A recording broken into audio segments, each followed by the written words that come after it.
got really big. I'm so excited. Look at them. Oh, no, my goodness.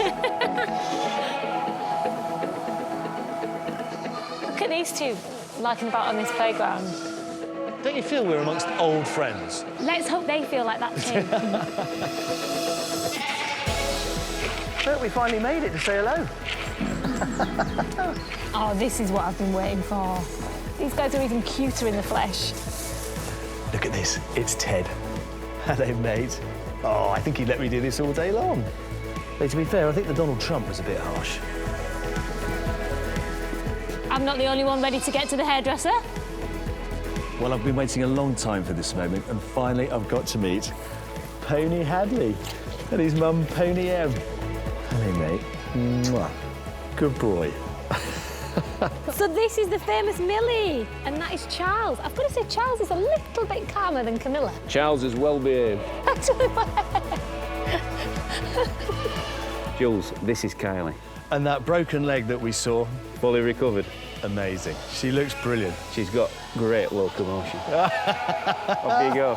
Oh, look at that. Oh, it's so good to see them, but we're really lucky, aren't we? To be able to see and to feel and to touch and to smell these animals is just amazing. I think that's what everyone's desperate for, isn't it? It's like Christmas has come early. We'll definitely appreciate things in a different way. I am a sucker for a goat, so for me, it was really good to get to see Charles and Camilla. What about you? For me, I would say hard to choose, lads, to be fair, but Ted, I think. And you know, when we first saw him in episode 1, getting a 5th in the online show. I mean, when you see him now, I challenge the judges to come back here with a pocket full of red ribbons, because that's what he deserves. We said he was a winner then, he's a winner now. Oh, but this is my winner. I might be biased. My little namesake, Helen, she's absolutely gorgeous. You don't even want this, do you? You just come for a cuddle. So soft. But just remind us of her story, Rob, because it's not been an easy ride, has it? We feel blessed that she's with us, to be honest, Helen. I didn't think she'd make it. She had such a compromised immune system. She crashed several times, and thanks to the vets and the tenacity of all our team, we've managed to bring her to this point where she's doing fabulously well, so we're lucky to have her. She's definitely in fine form, so credit to you and yours. Gorgeous girl. I think it's fair to say, lads, it has been a bit of an emotional roller coaster with her, isn't it? I mean, you've really been through it. We could see how bound up you were with her future and her survival. 100%, Jules. You become a little bit obsessed with animals like that. They become, you know, a fixation. You've got to do your best. You've got to do your best to rear them. And she's one of them. And to get her to this point is really pleasing. We're really thrilled. It's absolutely lovely to see, especially after everything you've gone through. But I think it's fair to say regular viewers will appreciate that Rob's relationship with alpacas hasn't always been plain sailing. But now he's got this gorgeous new companion to hand, we thought what better time for him to indulge in a little bit of alpaca pampering. The farm's alpacas are ready for their annual haircut. Normally, this is Dave's domain, but today, Rob's going to be let loose with the clippers. And there's a particular lucky lady already lined up to be his guinea pig. Right, shall we get Shakira? Shakira! Shakira! Oh, baby, when you talk like that. Come on, let's go. Not only is this Rob's debut, but it's also 18-month-old Shakira's first ever trip to the salon. It's Shakira's first time being sheared. You can see with the fleece, there's a lot of it. There's a lot of fibre there. The straw's not going to help us, but she is excitable. She's a little bit temperamental at the moment. She's going to be a bit of a handful, isn't she, Rob? Handful or not, Rob makes us start with a few helpful tips from Dave. We don't shear the top of the head. One good reason, she's spitting like a good one at the moment. We don't shear the tail. We want to look fancy, so leave a pom-pom on the tail, a nice bobbly head, and we're going to leave the wool on the legs as well. So far, so good. The clippers are working nicely. The fibre's coming off really well. I'm happy. You can see there's a real fleece on here, a real depth of fibre. It's great quality. It's super soft. It would make some lovely underpants for you, David. Underpants? Yeah. Really? I'd say they'd be warm in winter, wouldn't they? Never mind winter, this job is all about getting Shakira ready for summer and to stop her overheating. So far, so good for Rob's first time. I think I might leave Rob to the clipping and I'll do the holding from now on. High praise indeed from Cannon Hall's king of the shearers. But to be fair to Dave, he's more used to defleecing a different kind of animal. Shearing a sheep is totally different. It's a one-man job. You don't want two people at all. Shakira's getting unsettled with the noise and vibrations from the clippers. Luckily, they can be put away as Rob adds a final flourish with the scissors. I'm really proud of the job I've made. I think she looks good. She can look better. I just need another half hour, just fine-tuning. Half hour? Rob is showing off now. He's done a good job, and I think he's milking it a bit. I'm reasonably happy with that. I think Shakira looks like a rock star, and I think she'll feel a lot better when the sun comes out. She looks good, doesn't she? Shall we pop her back in? Yep. Come on, then. Come on, Shakira.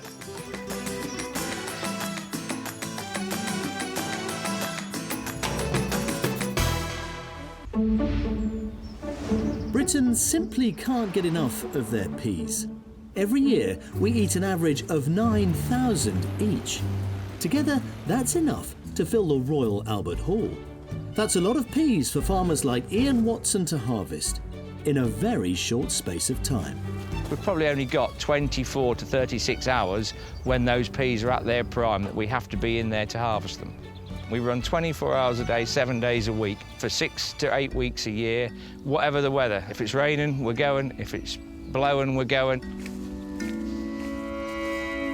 With such a tight window of opportunity, when to start harvesting is the most important decision of Ian's day, every day. Pod's nice and green, the peas are nice and green within there, and you can tell, very juicy. Very fresh, very sweet. This one's a slightly older pod, got a bit more yellow to it, and the peas are a lot bigger in there, not quite so easily squeezed. Thankfully, there's a bit of technology to help Ian make the crucial call. A sample of each crop is taken back to HQ and is tested scientifically for tenderness. All the decision making is based around this machine in here. And it measures the tenderness of the peas by crushing the peas with this series of blades, and then there's a potentiometer behind there, measures the resistance it takes, and then that gives us a digital reading of what the TR of the peas are that we put in. This is the make or break of the operation, really. If the reading here is too high, out of sync, not what we're expecting on the day, then we really have to make different plans for what we're going to do. It's fingers crossed on this one. All that planning we've done since last September, through to February to when we drilled them, through to today when we're hoping to harvest them, and this machine's going to tell us if we've got it right or if we've got it wrong. We're hoping for anywhere between 90 and 130.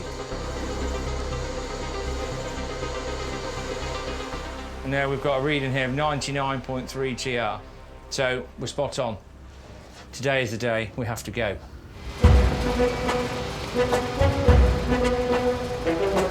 The hot weather means this crop needs harvesting immediately, so it's straight back to the field. It's like the flag getting dropped at the Grand Prix. Everybody's off and you've got to get those times right. Yeah, there, Tom. Is it going okay? Yeah, good. If we can just keep that speed up, that'll be fine, thank you. These specialist pea viner machines cost nearly £500,000 each. A useful bit of kit in a race against time for driver Rob. Up on the machine, the picker is basically like a big vacuum that sucks peas up into the machine, and then it gets pressed between loads of rollers which push the peas out, then go and buckets up into the tank, and then I empty into the trailer, and then it goes into a lorry to the factory. It is amazing how they get the peas out, considering the size to everything in the machine. It is a fantastic piece of kit. Every pea from this field needs to be at the factory in under 2.5 hours. Yeah, absolutely spot on, that's fine. Well done. And every single year, Ian and his team grow and harvest an incredible 6,000 tonnes of peas to be frozen or canned. It's more of an adrenaline rush than anything, I think, growing peas. It's just once it's in your system, you just can't get it out.